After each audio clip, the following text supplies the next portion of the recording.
Hello, and welcome to another episode of the Rhode Island Small Business Coalition live forum. Thank you for joining us. I'm your host, David Dudakian, a small business owner here in Rhode Island. I own Eat Drink Rhode Island. And we're sorry we couldn't join you a couple weeks ago. We had an unfortunate scheduling problem, but we're very excited to be back this time with Secretary of State Nellie Gorbea. It's fantastic to have Madam Secretary with us here. Please welcome her to our show. David, it's great to be here with you. Thank you for having me on. Our pleasure. I'm glad you got the time, Madam Secretary. Any sort of opening remarks or anything you'd like to make regarding small business before we jump in? Sure. I mean, I'm excited to be here because I fervently believe and have worked because on small business issues, because small businesses are the backbone of our economy. And in times like this, where we're coming post-pandemic, it's even more important that government be there to help our small business owners. During my 7.5 years of Secretary of State, I've really worked hard to eliminate barriers so that people who are interested in starting businesses or wanting to grow their business can do so. And I've done it by changing the way government works out of the Department of State. I like to have people think of my office as an ally, a supporter, a cheerleader, not an obstacle. And I think that makes a difference in people's lives.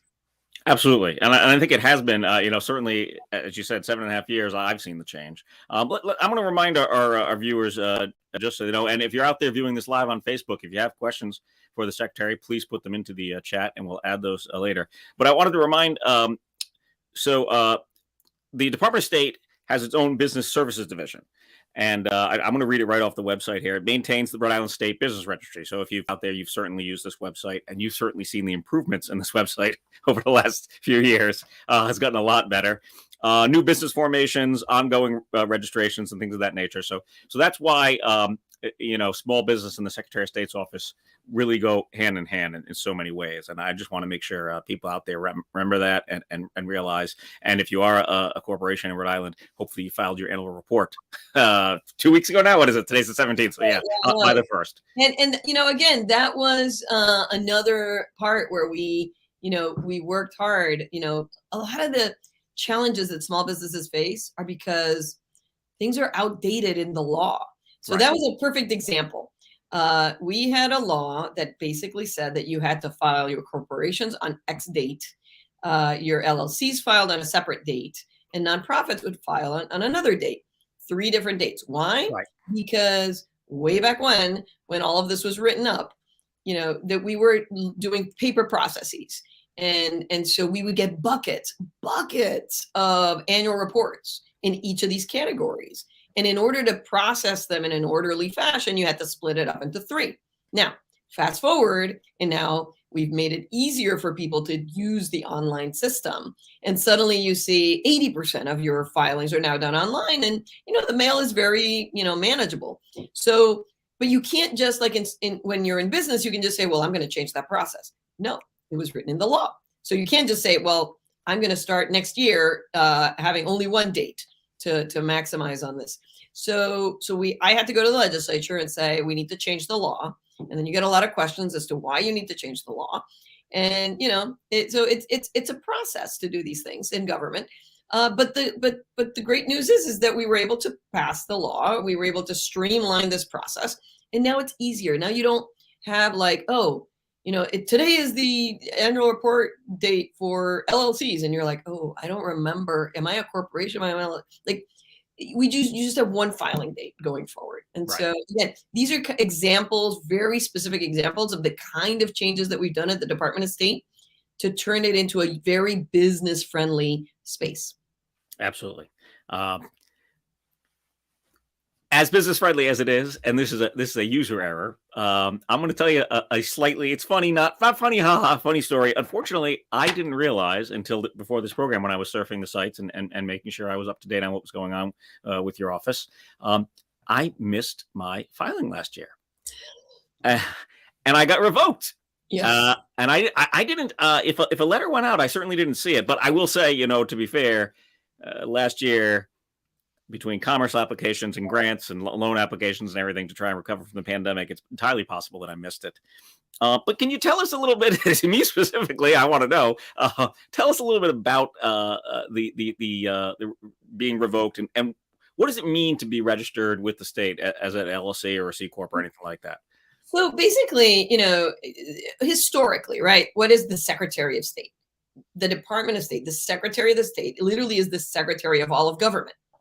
And so, we have the state archives, which has our historic documents. We've got the state library, which, assists the legislature. We've got the voter registration systems, right, which hold the database for elections, that we use during the election season. And for business services, or back in the old days when I was a deputy secretary of state, it was the corporations division.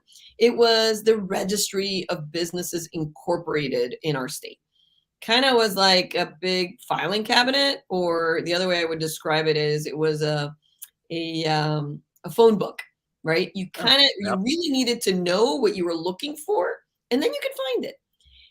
And so what we've tried to do is to make it more of a hub of information, and to make it a lot easier for you to learn not just about your own business, but about the state of business from the perspective of the Secretary of State's office. It's not the end all and be all of the economy, because we only have a snapshot into incorporations. So incorporations are the way that we have a registry of any businesses that are doing, and it's really the larger businesses, the sole proprietorships do have the flexibility to actually register, in the city or town. Although we do have a bill to try to bring that into a statewide database as well, because what we found is over time, the cities and towns don't have the wherewithal to keep those accurate. And so again, we already have the database program. We can keep it segregated, but provide that service to the cities and towns and to businesses, really, to make it easier.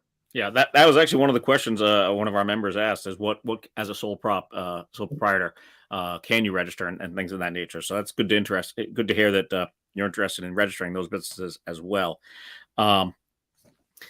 I found it interesting when I clicked this morning to see that I was revoked, that, there was the reminder, you are, revoked, and, these possible penalties, but please don't forget to continue to pay your taxes on your business, which I thought was because what happens is people will forget, and then years later, now you've got $1,200 instead of just $100. And I want to say revoke. It's a very legal word. It sounds like you're a horrible human being. It's not. Like it happens to so many people. Life is coming at us, particularly with the pandemic, and so you could be revoked as much as 10 years, and within those 10 years, actually normalize the filing. But you will have to pay the back taxes, and by taxes we also mean the corporation's fee, which is that $400 fee that everybody pays annually. Which I know business owners will tell me that it's not good for anything, but it does give you corporate identity, meaning it protects you and your assets, within a business context. So you do actually get something for it, kind of like insurance, right? You have to pay for it, and this is one of the things you do. Right. Yeah. No, I did say all the things that means to be revoked, but I just as easily can complete a form to get my letter of good standing and send it in, and pay my $50 and get unrevoked. And one of the things that we tried to make easier for that is that that we made it a lot easier to get letters of good standing as well. This is something that we heard the Small Business Coalition when I was first Secretary of State, and Governor Raimondo had come in.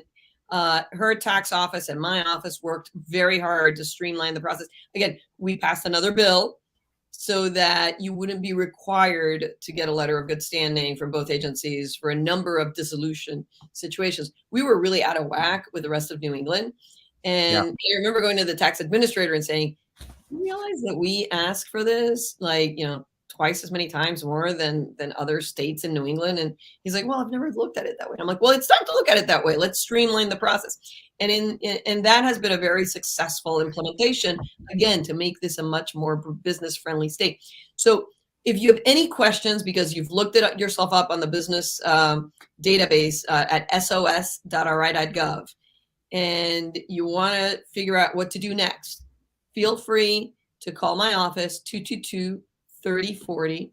We have a call center. We're there to help you. I know it seems scary, like you're confessing to something that you've done wrong. It's okay. It happens to a lot of people. Yeah. We'll get you back on track and Yeah. get you back to where, we want you to be doing your business. Right. And there you go. Ben's put it up on the screen there. It's 401-222-3040.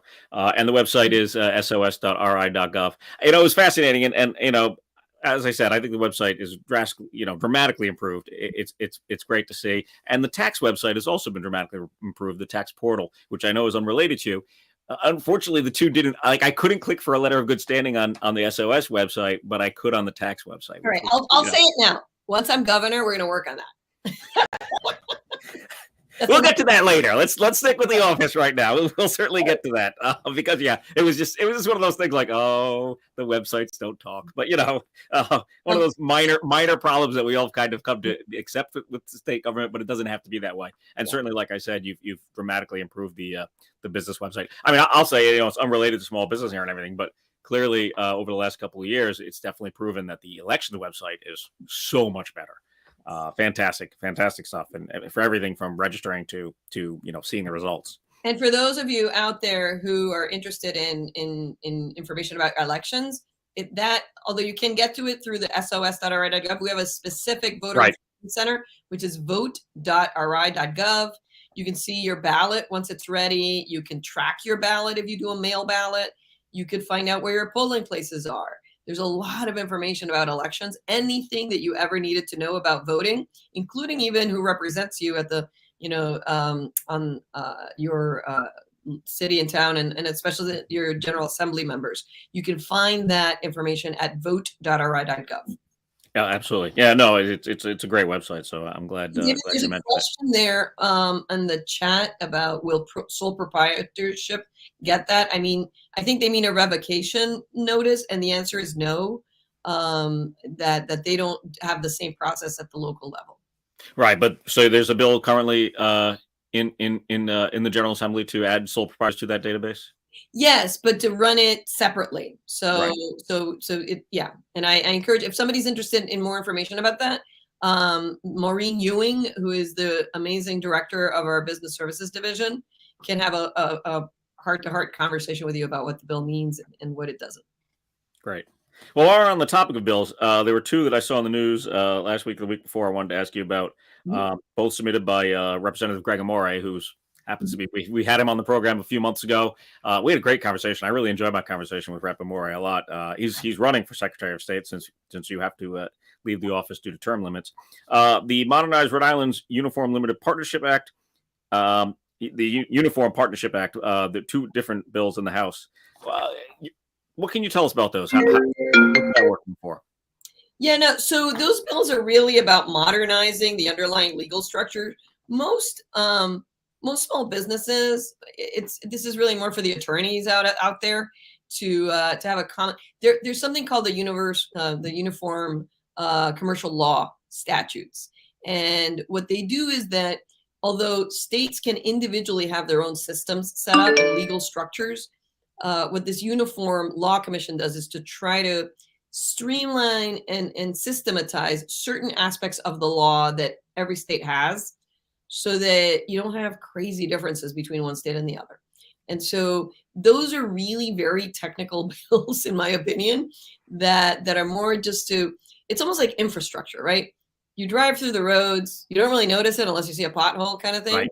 But most people don't have to worry about it. And it's the same thing for small businesses. Makes sense. All right. So you mentioned it once. I wanted to kind of, delineate between the two conversations. We talked about the Department of State and your office regarding small businesses. But as everyone knows, 2022 is an election year. It's a busy year. There's a lot going on. We've had a lot of candidates on already. We're having a lot more candidates coming up. And you are running for governor. I am. And I'm excited about the opportunity to do the kind of work that people have been so thrilled with at the Department of State, to do that on a much bigger landscape. I mean, imagine if the rest of state government worked the way the Department of State does. That would be pretty cool. And I think that it's about making government work for people, whether you're a small business owner or you're a voter or you're a teacher or you're, a contractor. It's just, making government easy to use, easy to access. That, obviously music to all our small business owners' ears. I obviously, that's our focus. This is the Small Business Coalition's forum, and I think a lot of times people realize. I mean, the coalition kind of formed around Lieutenant Governor McKee's initiatives, and everyone kind of assumed once he became governor that would still be his primary focus, and he's been good for small business. I'm not criticizing, but I think we have to remember, and the governor's role covers the whole state and a lot more than just small business. Everything from plowing the roads for snowstorms, which sounds like a minor thing, but it's very important here in Rhode Island. To beach access and housing and all sorts of things. Why don't you give us the quick stump speech? I don't want to like bog us down too much, but I'd like you to have that chance to do that. Look, I'm running, and I think you'll hear this from many of us running. I'm running to make sure that our economy grows in a way that's equitable and just. And in my opinion, that means that we need to focus on our existing businesses, our people within our state. Others may want to try to bring companies from the outside. It's not going to be my focus. I believe in Rhode Island small businesses. In fact, I think that we have businesses that with a little bit more support and, from government or maybe streamlining of processes could become regional, could become national or even international businesses. There's a lot of opportunity within our various sectors, and whether it be the blue economy, the marine trades, the emerging green economy of the alternative energy stuff, the manufacturing, hospitality, and tourism. There are really fantastic sectors here, but we need a government that's much more agile and really streamlined. I also believe that the way you get to that better economy is to focus on three very important areas. One is housing. Housing is foundational to having people who are better educated, people that are in better health, even to climate change issues. People don't realize it because we focus on transit, but housing, how we heat our houses up here and everything really matters in terms of our impact on climate change. So we have a fantastic home building industry here, but they're tied at down because of all the barriers to building housing. And some of it is, yes, we have to subsidize very low income people to possibly afford, rentals and things like that. But we also just need to streamline the process for building housing in our state. And that takes leadership. There's no policy that you can implement without real leadership on housing issues.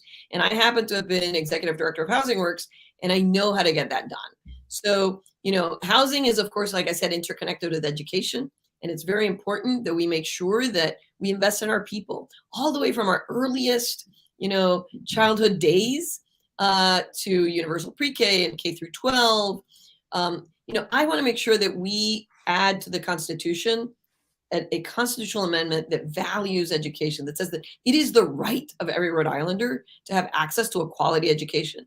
Because without that education in this kind of a technological society, we're just not going to be able to advance and to be able to deal with things. Now, there are still people who we're going to need in the trades, even though those trades are getting also more technological. And so we need to be able to support that activity. And then all of this is tied to climate change. We need to prepare workers for that new economy. And I want to make sure that by the time we end up, deploying this alternative energy economy, we don't 30 years, 40 years down the line go, oh my gosh, this is not a very diverse sector. Where are the women? Where are the people of color? Where are the immigrants? No, we need to build that into this recipe right now. So, to me, those are three areas where, we absolutely have to focus on in order to get to that economy. But at the heart of all of it are small businesses. And I'm excited about, being able to tell Rhode Islanders, if you like what you saw at the Department of State, believe me, you're going to love what you see when I'm governor. That ease of use of the websites, people don't realize this, but when we released that website, we had the shutdown 3 days later. Now, we had been improving things from the year that I started, streamlining forms, making sure that they were on attractive websites that were easy to understand. Right. We invested in our state workers. So by the time you got to the new website edition, 3 days before the pandemic shutdown, we made it easy for people to do their business. And so in 2020, we got a record number of business incorporations, record number, even though the office was closed to the public, in terms of visits. That record was broken in 2021. So we've seen over 29,000 new business incorporations start in our state. And by the way, they're staying open too. 97% of those businesses are still active. So that's what happens when you make it easier for businesses to do what they need to do with government. Yeah. Well, I mean, it's certainly been the focus of our coalition. It's certainly been fascinating to see. There's, because of the pandemic, and if you have to find silver linings where you can, a lot of people started small businesses. A lot of people unfortunately lost their jobs, or decided they needed to change career, so they took on that task of starting a small business. So that's great to hear the numbers from you. It's also fascinating to listen to the sections that you just talked about. I think people also should remember a lot of the housing contractors out there are small businesses. Yep. There's big corporations that build housing as well, but there's a lot of contractors, small business contractors, employing just a few people here and there, and bringing together more of them. There's more housing needs, so that's an important part of the industry, I think, or the sector, I guess. If we lump all small business into one sector, I think it's also interesting to note. I've talked to people who've started solar franchises. Mm-hmm. These are all small businesses again, and I think myself, coming from the food and beverage area. Obviously, there's a million small businesses there, but you mentioned the blue economy, marine, fishing people are small businesses. Boat owners, things of that nature that do charters, those are small businesses. So there's a lot of spread across all these different sectors. So it's interesting to hear you talk about all those things. And then I just wanted to mention, I always say this to people. I say it kind of half jokingly, but I'm serious in many ways. One of the reasons I can run a successful small business and have a nice home and a family and all that is my wife's a school teacher. I'm just gonna be honest. Healthcare, all those things that come along with someone like that in that type of position. So education is obviously extremely important to me as well. But I think if anyone thinks about it, if anyone thinks about the employees that you're getting, when they come out of high school or college or whatever it is, that you're hiring just small businesses because of a good education system. So I think that's a key point I want people to remember. And this pandemic, coming out of this pandemic, means that we have an opportunity to change the way we've been doing things, because the pandemic really showed us gross inequities that have always been there, but we've never really done anything with them. And we didn't have the funding perhaps to address some of them. Now we have all of these federal dollars coming into the state. Sadly, only 10% of them have been actually deployed, which, I will work on that very diligently and very differently than the current administration. But this is the opportunity to do things differently. And so if you want to see how I spend federal monies, you could see the $9 million over the last 7.5 years on election reform. And you see a system that's completely been modernized and that is now a leader in the country in terms of election administration. I'm very proud of that. What are the odds that somebody who actually studied, public administration, public policy might actually know how to make government work? I'm just saying, maybe it's time to give one of us a chance, because we know how to make, the different levers of government, work. Yeah.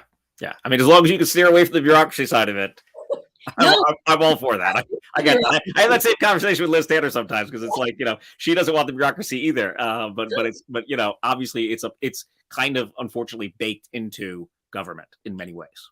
Yeah, well, and it's there for some good reasons. I mean, some regulation does help even the field. We don't want to go into restaurants that are unsafe. We don't want to, go into waters that have been polluted. Right. We've got a long ways as a society. The question is, though, how can we make it so that we use, for example, technology? We invest in our workforce, actually in the public sector, which we actually tend not to do. I know it sounds kind of crazy, particularly for private sector people, but we don't do a lot of training of our public sector employees. That's been the difference in the Department of State, in doing things differently. And in the end, we're here to work for you. You are the customer. And I'm excited about the possibility to have a real impact on so many people's lives by making sure that our resources in government are held accountable, that the processes are transparent, like I've had them be over the last 7.5 years, and that we can grow our state together. Well, I mean, I like hearing you say. Obviously, it's it's a good thing to say. That you work for us, but I think it's interesting. Not to say it wasn't the attitude for many years, but it just it didn't feel like it was in many ways, and it's definitely shifted. And I'm glad you said it, but I've heard it from other division heads as well, department heads as well, that they get that they're beholden to the citizens of the state in some ways. So one of the things you brought up, I wanted to ask you, was on my list of questions here. What do you think about the ARPA funds? What's your overarching goal there, and how do you see it happening so far? And because it's certainly something we've tried to get out there. We've tried to push more funds towards small business, obviously, and I'm not saying there aren't a million other things in the state that need to be addressed as well. So I'm not naive to it, but obviously we look at it from the small business perspective. What are your thoughts? Yeah, well, so first of all, let me just say that I know there were some hiccups in the loan programs at the very beginning, the grant programs at the very beginning. I think from what I've talked to small business owners, those were smoothed out, as things progressed. We're now, I think, at the stage of post-pandemic that really what benefits small businesses is for us to invest it into infrastructure, into making sure that that we are, and by infrastructure, I don't mean just roads and bridges. I mean our education system. Our education system is infrastructure. I mean, it was like I said before, those kids are your employees one day. I mean, that's infrastructure. Yeah.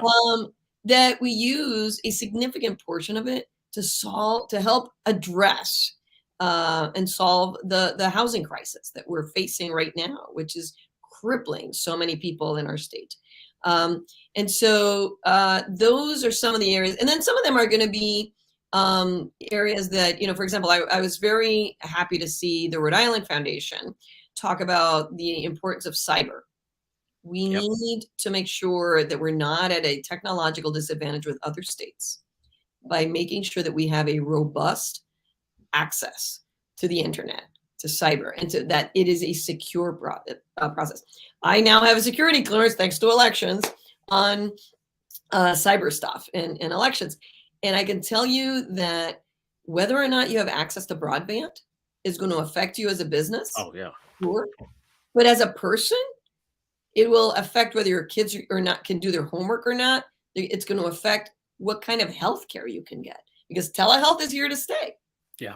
And so we need to make sure that those areas of government that are not maybe the sexy ones, that there's not a lot of easy ribbon cuttings for, that those areas of infrastructure in government happen at this moment in space and time, because we will never have this kind of funding to address housing, education, and infrastructure in a fundamentally different way. And so that's where I see a lot of the dollars. And I think that those are the kinds of things that help create a good small business climate. Yeah, it's fascinating you mentioned broadband. We have a lot of members of the coalition that are in the medical profession. And telehealth has been, it's interesting. I mean, even if I, used to just call the office and make an appointment and wait and, that sort of thing. Now I just can call the office, and that day I'll get a call back, which is, either on the computer or on my phone. That is essentially a doctor visit. My insurance company bills me for it. But if you couldn't get through the video. Right. That's my point. Yeah, exactly. It's extremely crucial. So that's a challenge. But I mean, the inequity again, I don't mean to go too far down that path because it's not a small business issue, but again, I think it goes back to what I was saying about, educating our youth so that they become good employees. If they don't have the broadband access, if God forbid there's another pandemic and students have to stay home, I can't imagine students that don't have proper access like my kids, fortunate enough to have. Yeah. No, yeah. None of us who had kids in school during the pandemic ever want to go. Like, I have to say, debt of gratitude, huge debt of gratitude to those educators like your wife who stuck through and did amazing work under absolutely horrific circumstances. Yeah, it was. Yeah. So please give her a hug for me.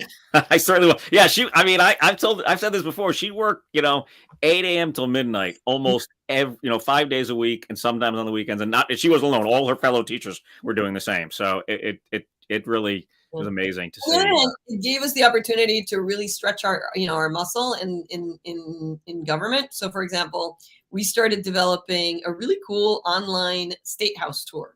Right. Yes, I remember that. You actually were on a Zoom at one point with one of my, I think it was my oldest. Yeah, it was. I popped through there. I heard your voice, and I was like, "Is Bridget talking to the Secretary of State?" And yeah, so it was great to see you do things like that. Yeah, it was good. And by the way, I want to say that what I love about my office is, the people doing this work are your state employees. Right. If the people, I want this, particularly for the small business owners. If you love the way my office works, I just want you to know that was done with 15, 20, 30-year state employees, all members of a labor union. Okay? What's different is the approach and the leadership. And so that's why I'm so excited about this next possibility, because I do believe that we can do things very, very differently. And brighter days are definitely ahead. Very interesting to hear. And regarding the state house tours, again, I think that harkens back to small business with tourism, hospitality. A lot of people come to Rhode Island as a tourist because of the history, and to have those access at the state house are really, really neat.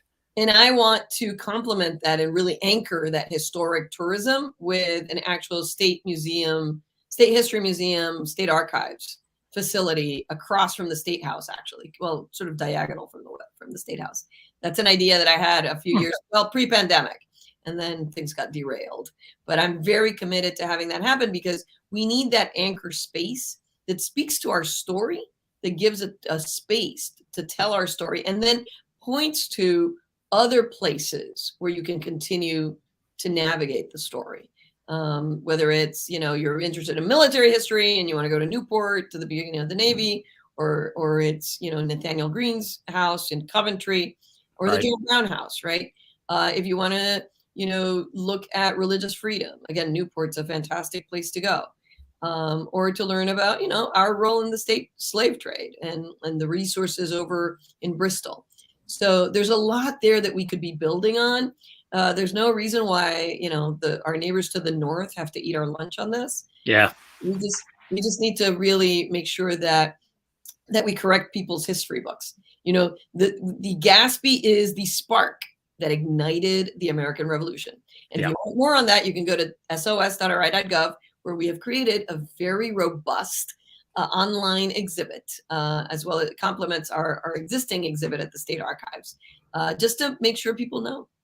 Yeah, and very timely. This is Gatsby Days. Your small businesses in Pawtuxet Village would love to see you. I work with a lot of them there. Absolutely. So, I mean, I don't mean to put you on the spot, but there's a lot of big issues that will be addressed as governor. So I'm going to just throw a few of them at you and give us your thoughts. Let's start with the recreational marijuana. It looks like it's going to pass. You just mentioned, our friends to the north eating our lunch on historical travel. Well, they're certainly eating our lunch on recreational marijuana. What are your thoughts on that topic? Yeah, look, I'd be lying if I didn't tell you that as a mom, I'm worried about it, but it is here. It is around us. It has been legalized.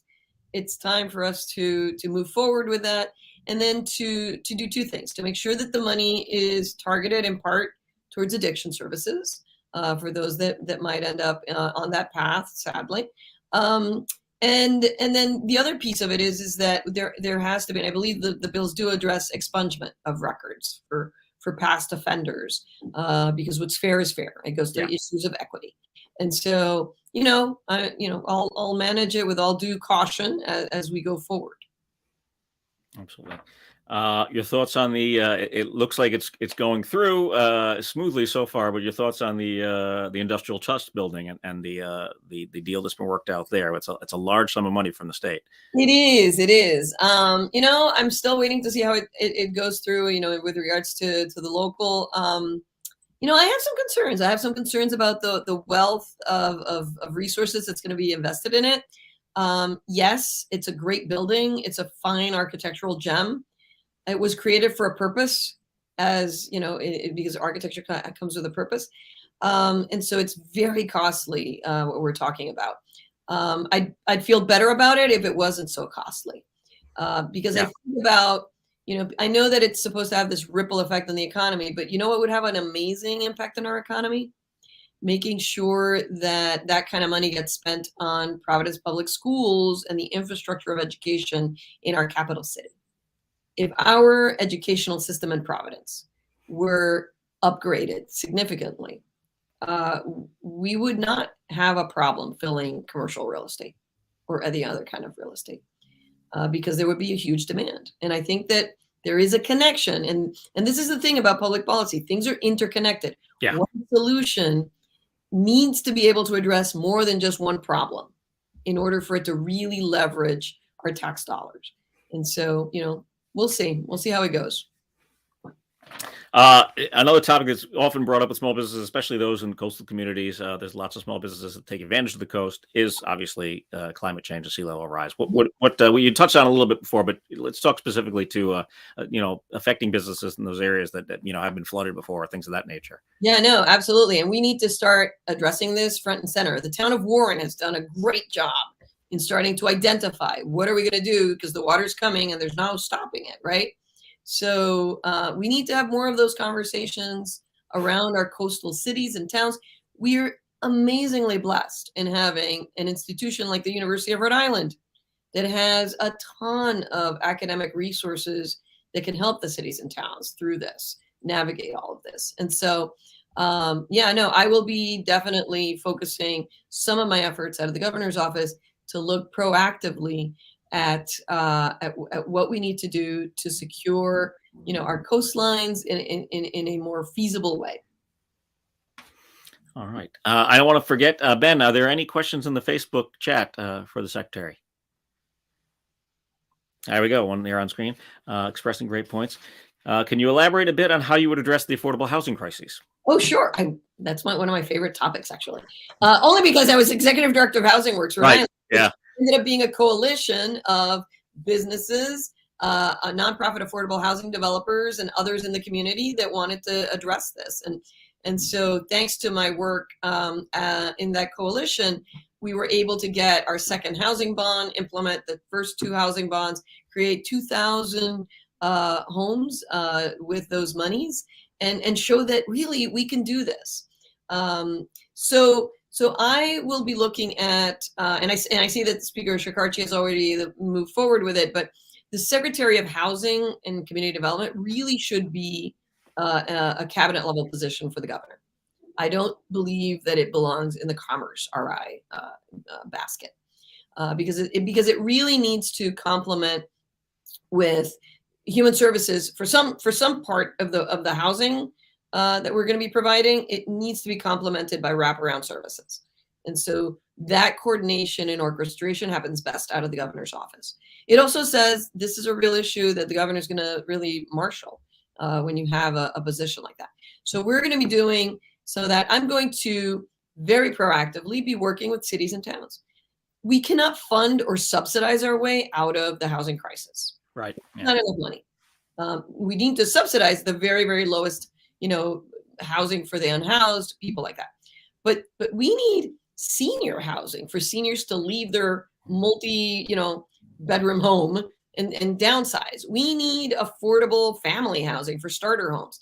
And what's happened is that over time, over the last 20 years, we have gone to be in this locality that makes it so difficult to build anything that a developer, even though like a city or town may have a plan for housing, when they go to present to the town, it's now 3 years and a lot of legal expenses in order to build the housing. And so that makes it seem very unfriendly. Yeah. We have a perfect storm. We've got We haven't been building enough housing. We've only been building about 1,000 units of housing per year. We should be more like 3,000 or 5,000 per year. We have the Airbnb situation, which has grown exponentially and taken rentals off the market. And then we have the fact that during the pandemic, some people in other states discovered that Rhode Island's a really nice place to Zoom commute from. Sure. And so those three forces are limiting the amount of housing that's available to just regular working folks. And people, we're not going to have an economy if regular folks, working folks, don't have a place to live. So I am going to be working with the cities and towns and using some of the federal dollars at my disposal to, again, attack more than one issue at the same time. So sometimes municipalities will say, oh, we'd love to have more dense housing in this place, but it's an infrastructure issue. We don't have the right infrastructure. Okay, sure. We have infrastructure dollars. Let's apply those in addition. Oh, well, we need to address educational needs if we're going to have more family housing. Okay, let's talk about how we revise your funding formula or special grant program so that you take away the objections that people put to the building of housing. And so there's no silver bullet out there for any of these problems. Right. It's having the leadership skills, having the experience, having that ability to move people, to wheel and cajole others into possibly doing, what really is the right thing for the bulk of us. So that's what I've been doing as Secretary of State. I mean, if you look at our election in 2020 during a pandemic, like a crazy election, in terms of candidacies, right? I already knew that the election was going to be tough. I'm the chief state election official, so there was a lot of weight on my shoulders about it. But I don't work alone on elections. I work on it with the Board of Elections, which is a separate agency, and the local boards of canvassers. So we had already been investing every single year from the time I became Secretary of State to improve our elections. When it came to the pandemic, we thought, oh, shoot, that's going to be a slog. But okay, we can handle it because we had been investing in our infrastructure of government. And so, with early in-person voting passed, we were able to get people to vote in record numbers. The 2020 election saw the largest number of voters ever in the history of Rhode Island. And everyone voted safely and securely, whether it was by mail, early in person, or on election day. And I'm very proud of that. I'm proud of the fact that, everywhere I went, people were thankful and grateful for that opportunity versus what happened in other places. And it was a little bit crazy sometimes when I talk to some of my Secretary of States in other states and they're like under police escort. And I'm like, no, I get told how much people love me at the supermarket. But yeah, I can't imagine. And I hopefully I'd love to, hopefully that passes, that everything, all those things that you did, all those things you just mentioned become permanent, because it was so. Absolutely. That's why it's important to have the Let Rhode Island Vote Act pass, because those were really good measures. A lot of them are already in place. Right. We finalized some of them to finish it off. But that goes to the kind of learning and work that I've done as Secretary of State that really gets me ready for this next step of being governor. It's not something that you just want to learn on the job. You have to know how to do it and know how to move things in government, which is very different than in other sectors. Oh, well, thank you. As I said to our board members yesterday, I knew this was going to go long. I knew I would enjoy talking with you. We were just talking. So I've taken up a lot of your time, and we have gone a bit over. I really appreciate you taking the time to talk to us today. Good luck with the campaign, and thank you for everything you've done as Secretary of State. We appreciate having you. No, thank you. Thank you to the coalition for advocating. I'm always about getting people engaged with their government. That's how we change things.